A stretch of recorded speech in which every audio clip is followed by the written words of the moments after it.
সর্বশক্তিমান ঈশ্বর পুত্র যিশু। সর্বশক্তিমান ঈশ্বর গীতসংহিতা 118 অধ্যায়ের বাক্যে সর্বশক্তিমান ঈশ্বর আপনি আমাকে উদ্ধার করেন, সুরক্ষিত নিরাপদ চাঙ্গাই রাখেন। সর্বশক্তিমান ঈশ্বর আপনি আমাকে পবিত্র আত্মায় পরিপূর্ণ করেন। সর্বশক্তিমান ঈশ্বর সেই পবিত্র আত্মাকে দেন, সেই পবিত্র আত্মা আমাকে সুরক্ষিত নিরাপদ চাঙ্গাই রাখবে। সর্বশক্তিমান ঈশ্বর আপনি আমাকে দর্শন দেন। সর্বশক্তিমান ঈশ্বর আমার এই দেহের মধ্য হইতে সমস্ত রোগ বিমারি আত্মা বিরোধী হামলাকারী দেবী দেবতা শয়তানকে আমি আপনার হাতে তুলে দিলাম। সর্বশক্তিমান ঈশ্বর এদেরকে আমার জীবন থেকে চিরতরে দূর করে দেন, এরা যেন আর ফিরে যেন আমার কাছে আর না আসে, এদেরকে আপনি দূর করে দেন পিতা। সর্বশক্তিমান ঈশ্বর আপনি আমার এই প্রার্থনায় কর্ণপাত করেন, উত্তর প্রদান করেন। প্রার্থনা সর্বশক্তিমান ঈশ্বর আপনার পুত্র প্রভু যিশুর নামে প্রার্থনা চাই, আমেন। পবিত্র বাইবেল থেকে গীত সংহিতার 118 গীতটি পাঠ করছি। সদাপ্রভুর স্তব করো, কেননা তিনি মঙ্গলময়, তাহার দয়া অনন্তকাল স্থায়ী। ইসরায়েল বলুক, তাহার দয়া অনন্তকাল স্থায়ী। হারুনের কুল বলুক, তাহার দয়া অনন্তকাল স্থায়ী। যাহারা সদাপ্রভুকে ভয় করে, তাহারা বলুক, তাহার দয়া অনন্তকাল স্থায়ী। আমি সংকটের মধ্য হইতে সদাপ্রভুকে ডাকিলাম, সদাপ্রভু আমাকে উত্তর দিয়া প্রশস্ত স্থানে আনিলেন। সদাপ্রভু আমার সপক্ষ, আমি ভয় করিব না। মনুষ্য আমার কি করিতে পারে? সদাপ্রভু আমার সপক্ষ, আমার সহায়দের মধ্যবর্তী। তাই আমি আপন বিদ্বেষীদের দশা দেখিব।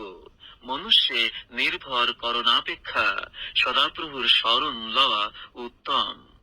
প্রধান বর্গে নির্ভর করণাপেক্ষা সদাপ্রভুর শরণ লওয়া উত্তম।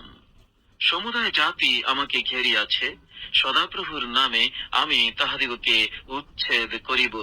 তাহারা আমাকে ঘেরিয়াছে, হ্যাঁ, আমাকে ঘেরিয়াছে, সদাপ্রভুর নামে আমি তাহাদিগকে উচ্ছেদ করিব। মধুমক্ষিকার ন্যায় তাহারা আমাকে ঘেরিয়াছে, কাঁটার আগুনের মতো তাহারা নিবিয়া গেল। সদাপ্রভুর নামে আমি তাহাদিগকে উচ্ছেদ করিব। তুমি আমাকে ফেলিয়া দিবার জন্য ধাক্কা মারিয়াছ, কিন্তু সদাপ্রভু আমার সাহায্য করিলেন। সদাপ্রভু আমার বল ও গান, আর তিনি আমার পরিত্রাণ হইয়াছেন। ধার্মিকগণের তাম্বুতে আনন্দের ও পরিত্রাণের ধ্বনি হইতেছে। সদাপ্রভুর দক্ষিণ হস্ত বিক্রম সাধক, সদাপ্রভুর দক্ষিণ হস্ত উন্নত, সদাপ্রভুর দক্ষিণ হস্ত বিক্রম সাধক। আমি মরিব না, কিন্তু জীবিত থাকিব, আর সদাপ্রভুর কর্ম সকল বর্ণনা করিব। সদাপ্রভু আমাকে ভারী শাস্তি দিয়াছেন, কিন্তু মৃত্যুর হস্তে সমর্পণ করেন নাই। আমার জন্য ধার্মিকতার দ্বার সকল খুলিয়া দাও, আমি তাহা দিয়া প্রবেশ করিব, সদাপ্রভুর স্তব করিব।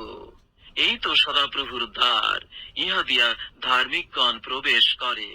আমি তোমার স্তব করিব, কেননা তুমি আমাকে উত্তর দিয়াছ, আর তুমি আমার পরিত্রাণ হইয়াছ। ঘাতকেরা যে প্রস্তর অগ্রাহ্য করিয়াছে, তাহা কোণের প্রধান প্রস্তর হইয়া উঠিল। ইহা সদাপ্রভু হইতেই হইয়াছে। ইহা আমাদের দৃষ্টিতে অদ্ভুত। অদ্য সদাপ্রভুর কৃত দিন, আমরা এই দিনে উল্লাস ও আনন্দ করিব। আহা, সদাপ্রভু বিনয় করি পরিত্রাণ করো। আহা, সদাপ্রভু বিনয় করি সৌভাগ্য দাও। ধন্য তিনি, যিনি সদাপ্রভুর নামে আসিতেছেন।